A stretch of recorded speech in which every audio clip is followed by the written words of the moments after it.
start our week. Let's start our week by moving into gratitude, into love, joy, and appreciation. I myself had a pretty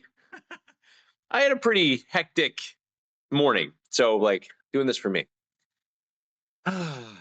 What is something that gave you love, joy, appreciation, or gratitude over the past week or weekend?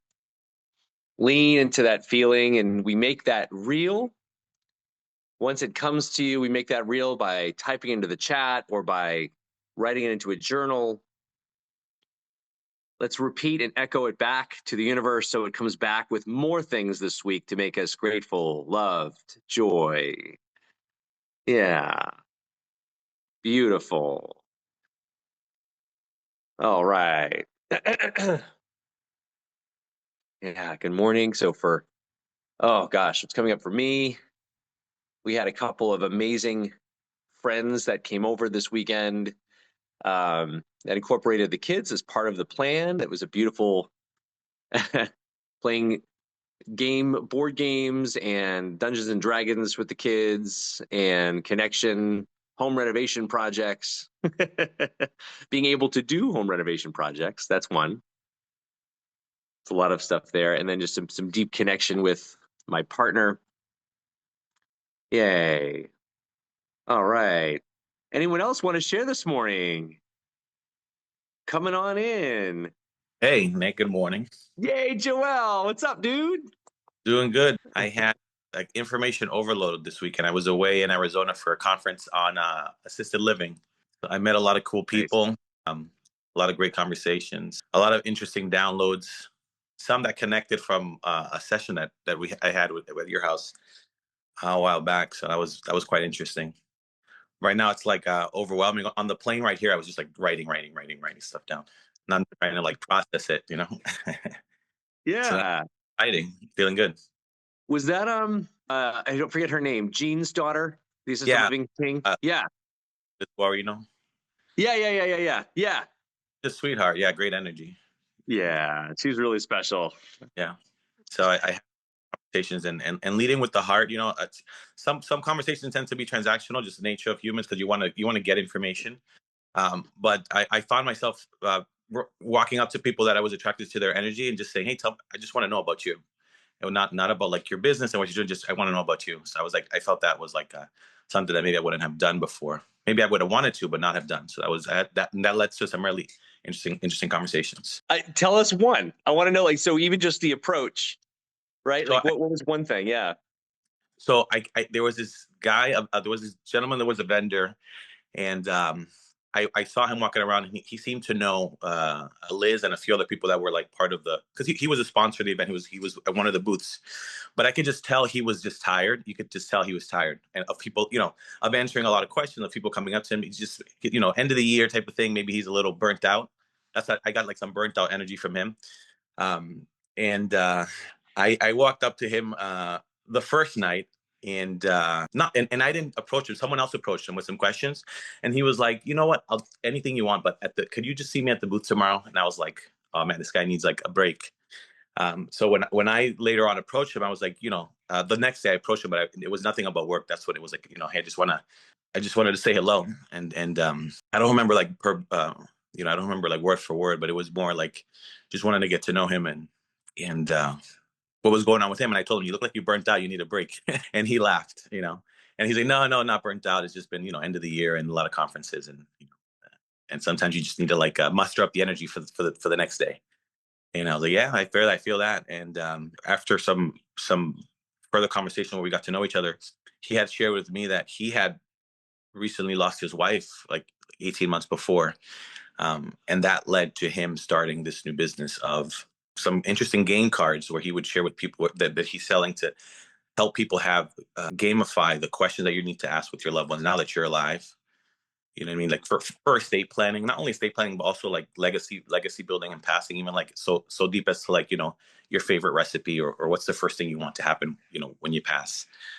So it was like, wow, that was crazy that, you know, and through that conversation, you know, it got deep and we got friendly. And we went, you know, we went out for dinner later than, not that day, but, you know, later on in the event. And yeah, that struck a good friendship out of nowhere. So that was special. Oh, Joel. Question And a you lot of being able to read his energy. Yeah. yeah. Yeah.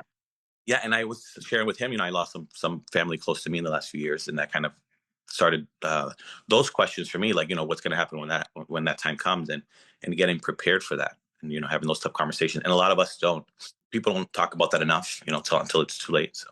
So his message is like sharing that so that you can do that now, not wait till later, and gamifying it to make it like less tension, less stressful. So I thought that was very special. I was like, that message has to go far. Oh, I love that. Oh my gosh, Joel. Yeah. Bring him to this call. Let's meet him. I'm gonna I'll have to introduce. Isn't it so curious how like, especially like right first we go to conferences, we're trained to get as many contacts as possible, right? We Mhm. put them in a Rolodex, we put notes on them. And then we kind of advance and we grow and we go to a event. Oh, sorry, Nisar. There's a lot of people in the waiting room. I can't keep jumping over. And we go to a networking group and we're trained to make make one or two big connections, but they're business connections, Mm-hmm. right? And now finally, like you go to a networking event, maybe you have just a general intention of meeting someone, having some general knowledge shared, but it's all like personals first, like the personal connection, like the deep human to human I felt that. is I felt like I wanted that. Like I wanted that human connection, and yeah. through that, that led to like met Liz, met her husband, met I think Jim is his name, or Gene, that is like her second father, and a bunch of other people, and had some great conversation. And it was all just about like, who are you? What are you doing? Where have you been? That type of stuff. So it was so much fun. It filled me with so much energy. It was pretty cool. Yeah. Yeah. And how much more attractive does that make you, Joel, right? Like actually caring about the person, right? Instead of just going into what do you do? How can we work and help each other? Like, no. Like, you seem a little burnt out. Let's have that conversation. Not at first, but then further into the conversation, or even they, in this case, he said, he was like, man, it's nice to have these conversations where it's not just about what can you do for me. Yeah. Um, those don't happen often, so. Love that share, man. Thank you so much. And I That's so did, cool. and stuff. People were wondering who I was. Yeah, love that. Oh man. Well, thank you. Thank you for that share, man. That's beautiful. Yeah. Good morning, everybody who's jumping in. We appreciate you. We got a lot on today. A lot of quiet people, but this morning we started with some love, gratitude, joy, appreciation, something that has happened for you over the past week or weekend. We start our week with that. And we had a great share here from Joelle. I see a few other people on. Caleb's on this morning. Good morning, Caleb. I see Dickens. I see Virginio. I see Alex and Chris and Jerry and Christina, Melina, Michelle.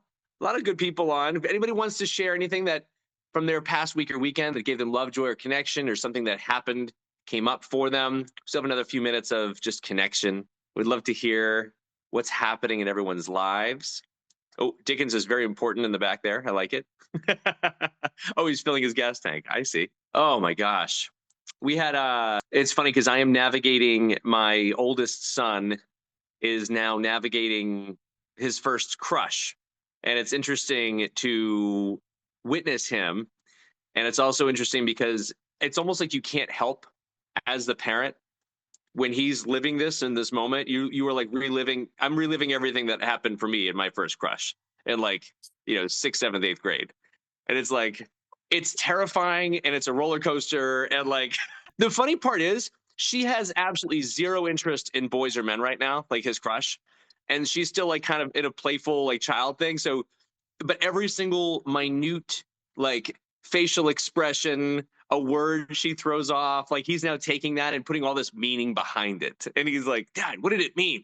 Dad, what happened? He was all excited because one of her other friends that plays hockey with her, like hit her or something in a fight or by accident. And so he gets to play the hero. He gets to play the hero. Aw, Let's talk about it. that's so cute. I love this. So, Yeah. why do you want to help in a first crush as a parent? Why do I want to help, you said? Yeah, that's something you have to be hands off. I'm 100% hands off, Dickens. Oh, no. I'm just reliving it in my own head, like in my Okay. reliving my first crush and remembering every moment, which is, it was a little tough time, right? I think maybe we all had that. We all have it. Yeah, I'll share this. Go ahead. that early heartbreaks. Those early heartbreaks are tough. Yeah. Yep. Oh gosh. Yeah, good morning, everybody. 913, love, joy, appreciation, gratitude. We start our week pulling in that energy, attracting more of it just by living there, just by being in it. We living in full abundance, abundance of relationships, abundance of the breath in our bodies, abundance of sensation. Maybe for some of us, abundance of opportunities, experiences, partnerships, whatever that could mean for you. So we take that in. We take that in and we hold it. We hold it. Yeah. Yeah, and moving in again, we have some new people in the call. So moving into the alignment questions, which I think either Angelica or Nisar might be posting into the chat. Good morning, Angelica. Good morning, Nisar. The first ones, right, is what is your soul calling you to do today? What is one way you can love yourself more? What fills your cup more than anyone else or anything else, right? So whatever that is, meditation or breath work or walking on the beach, seeing nature, going outside, just staring at nothing for a while, whatever that might be for you, having your coffee, listening to some music. So we start by filling up our own cup, loving ourselves more, listening and feeling into what our soul is calling us to do. And then we move into who else? Who else do we want to show up for today in a really meaningful, deep way? Is there a loving message, loving share, an act of kindness, an act of service that you can reach out to someone you care about or someone that you don't even know, just a stranger? So that's the second. And then number three, knowing that the only emotions in this world, besides our growth and expansion as a soul, which usually sometimes requires pain, struggle, or discomfort, the only emotions that really matter beyond that are excitement and passion.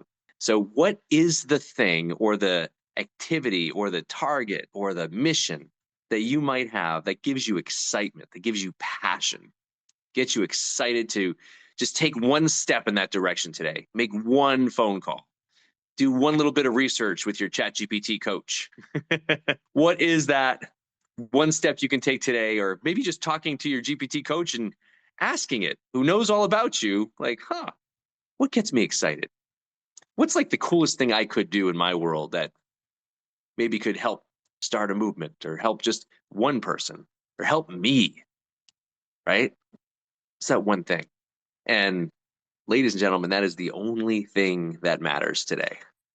Everything else will now flow when you answer those three questions. Everything else in your world, your business world, your financial world, your relationships, now you are attracting everything you need to attract for everything else to float gently into place. Yeah, it's kind of cool. All right, I feel like I'm talking a lot today. A lot of people, anybody else want to share anything that happened this week or weekend? We have about another 2 or 3 minutes of share. And I do have a passage today, but I see, let's see, Caleb, let's see, Alex, Jerry. I can share a little something. Yeah, Caleb. All right. So I had a revelation 48 hours ago. I forgot why I started. And then I listened to David Goggins and I was like, that's why I started for me. But it's been like 4 months since I've been waking up.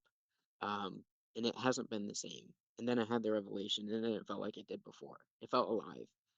And I think that had to do with I jumped out of an airplane, which was crazy, right? I did that for fun, and I felt like I lived it all at that point.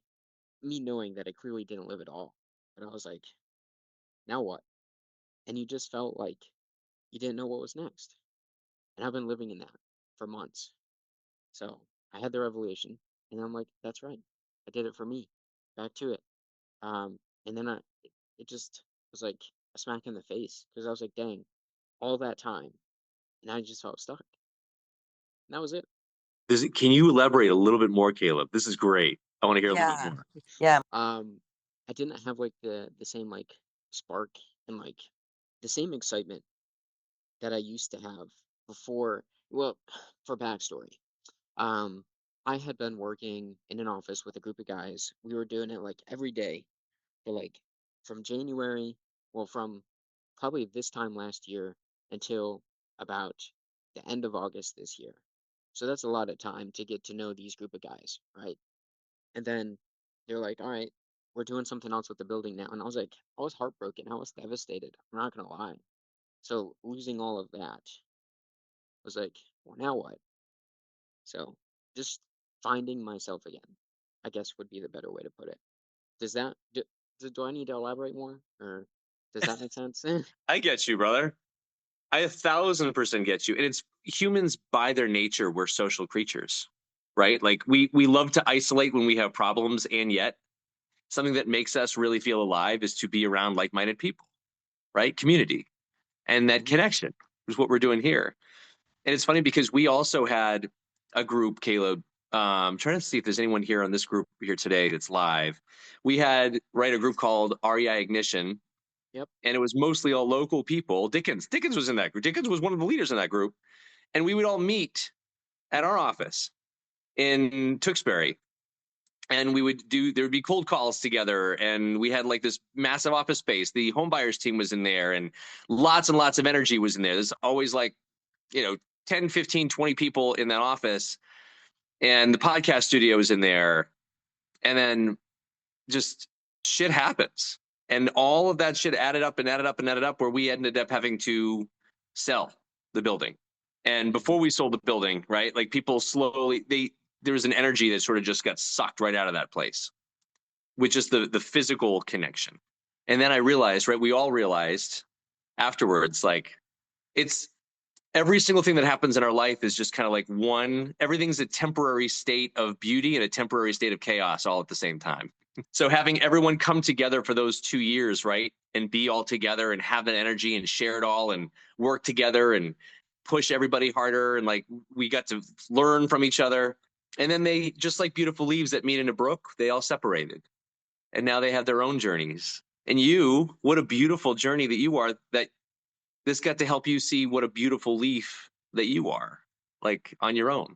And now people want to be around your beauty, right? Like Joelle with the attraction, people are now attracted to your energy.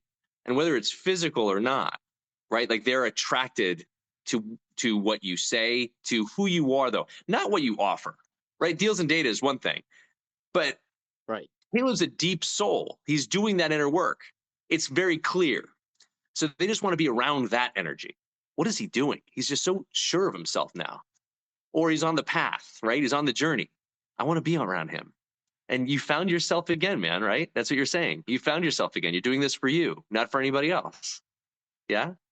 That's right. That's right. It also like then the ideas started to flow. I was like, well, shoot, what if I just worked at a coffee shop for fun for like a day and made a whole YouTube video about it? I think that would be pretty cool. Like start doing random like side That quests and just like share it. I think it would be pretty cool. Like sometimes we get so busy in like building, we forget like everything else that's going on around us. And so like I see it as like the biggest life that you live comes from all the experiences. So just have all the experiences. Can we put that on a quote board? I love that. I'm gonna trademark it right now. There it is. Get the domain Joel, name. I saw you talking, but you were muted. Oh, I'm sorry. I got distracted.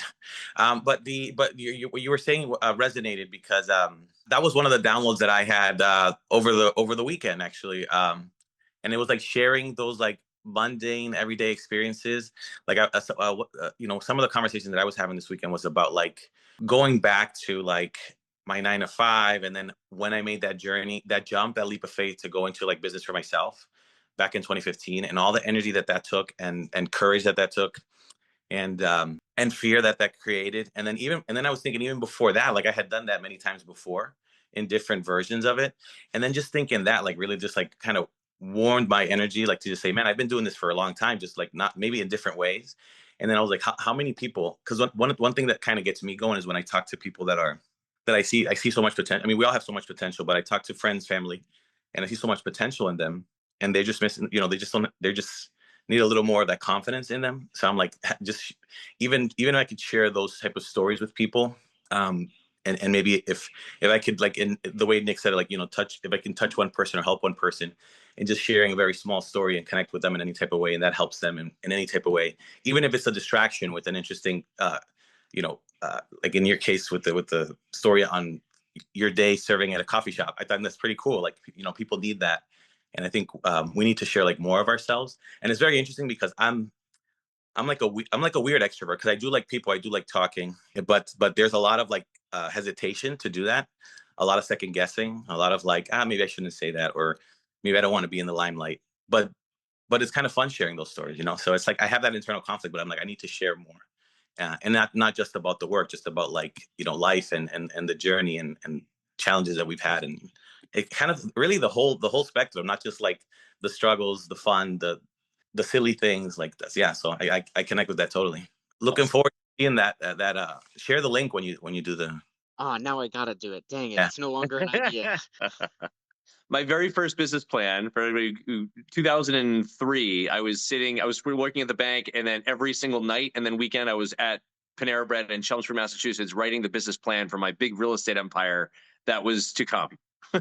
I needed to be around people. Yeah, that's amazing. Yeah, needed to be around people. And then when I first got, but right before we had an office, my first hire, Julia, some of you knew, we would just meet at the Starbucks in Wilmington. That was our office for about a year and a half, every single day. Like, talk about Wow. great rent, you know? Like, and then I don't know what happened. Something happened, and we decided to have overhead, and it was this big, massive machine. And I miss those days, Caleb.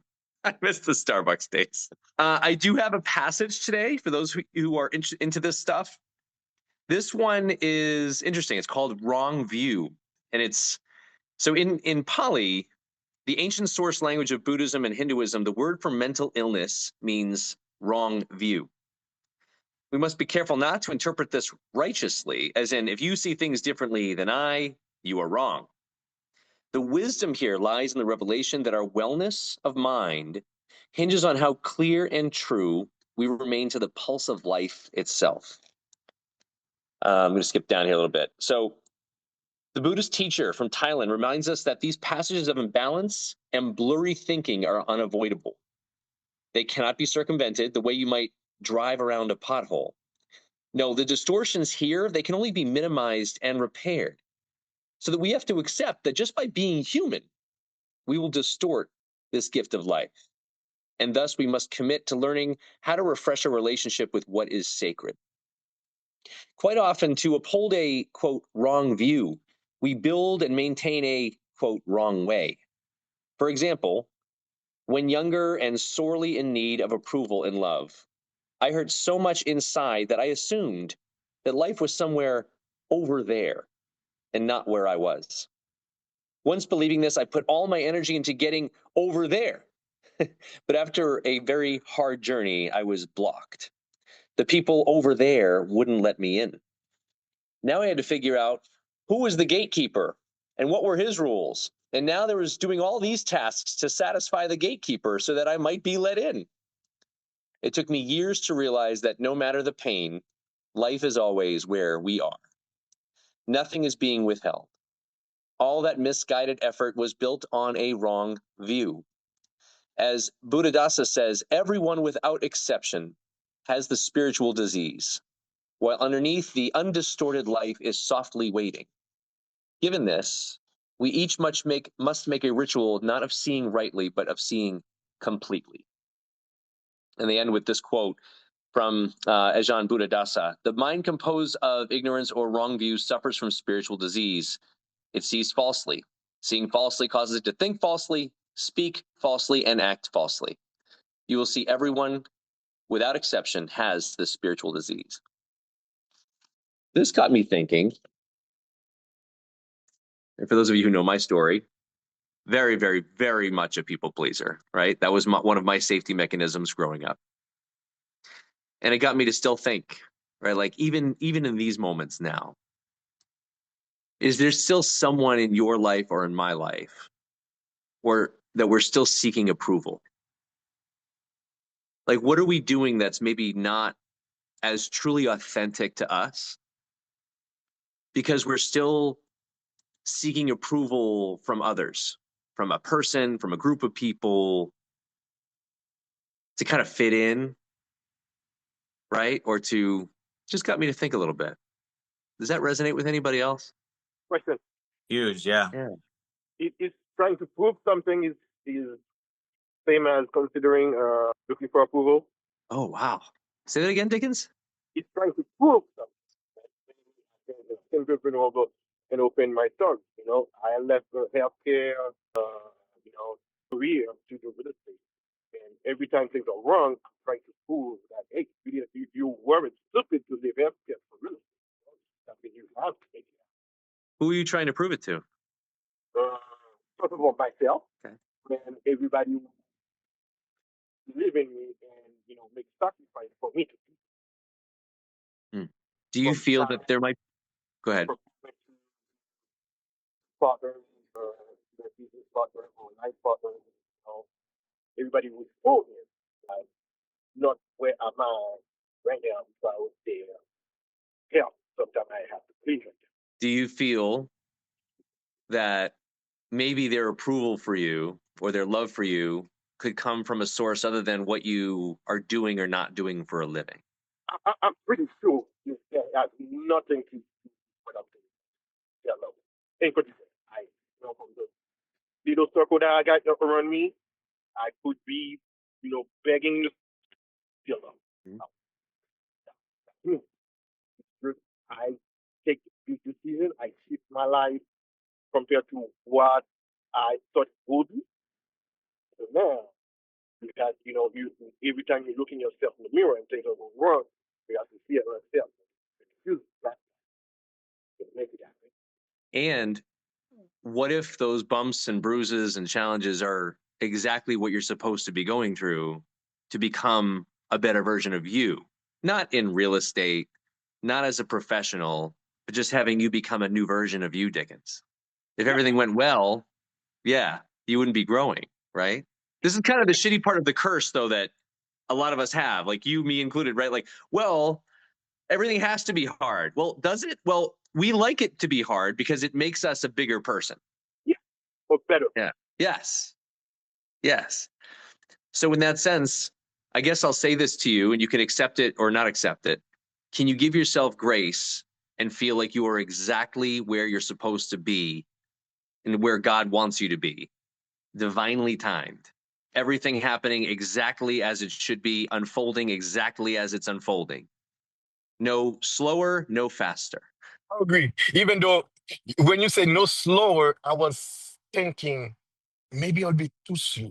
That's what make me laugh because you just as I was starting thinking and you say no slower, no faster. I think, gosh. Hey, Nick, I have a little something to add to that.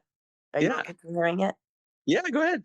Um, it's interesting that you brought that up because I experienced something that I needed to be where I was in the moment. And it was for something that I needed to be aware of that I wasn't aware of in myself. And it was important to move on in a more healthy direction with my daughter. And that happened to be my learning experience. But had this come up before, I may not have been as open to hearing it. And also, I may not have had the correct response or a healthy response to that where it would be accepted. So I feel like strongly sometimes when you like just to validate, timing is right where you're supposed to be at all times. It's like when you're ready to hear something, that's when you hear it, right? And even it might be something that you've heard a million times, but it just never clicked until it does, right? So it's kind of like I've learned to just accept the fact that and not judge myself on timing. That the universe will allow me to see what I need to when it's time. Beautiful. How does that feel? How does that feel to you, Dickens? Good. All about the feeling. Thank you, Melina. Thank you. For those of you in the real estate world, I can do a little translation, right? Just like a motivated seller, you have to be the right message at the right place, the right time, right moment. And all three of those have to line up, right? Just like for us, when we're ready, the teacher appears. I love that. Being sensitive to time, 9:34. For those of you who are still with me, we'll end with just a brief meditation. We'll transition into the week. So we start by closing our eyes. Start to feel your eyelids closing down. Closing down, we take a deep breath in. Feel this rich abundance enter into your body with another deep, rich breath in. Thanks. All the rich air filling all of you, this bright white and yellow light filling up your body as we start to move in to another week filled with this rich experience of life. this life that we chose for ourselves to come and enjoy, the gifts that we've given ourselves through all of the people that we've met, through all of the things that we're doing and achieving, through the businesses that we have, the careers. All of it is a beautiful, unbelievable mirror for us to see more deeply within ourselves. And the more deeply we explore ourselves, the more deeply we get to God, to the universe, to understanding the nature of things. We thank the universe today for all of the rich experiences. We thank God for all of what we have, all the levels of abundance, not just one that we're trained to focus on, but all of it. And we come back to the breath. When all seems to be in chaos, we come back to this beautiful, rich breath that has been with us since moment one we were here on this planet. We thank the universe for this body.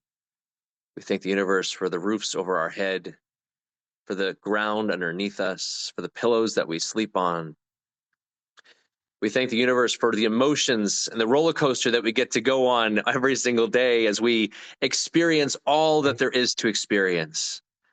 The love, the anger, the sadness, the grief, frustration, all of it is a gift.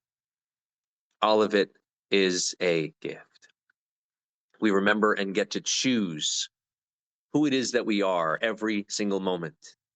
We choose by making a statement and thereby declaring it to the universe, I am now this. Who do you choose to be this week?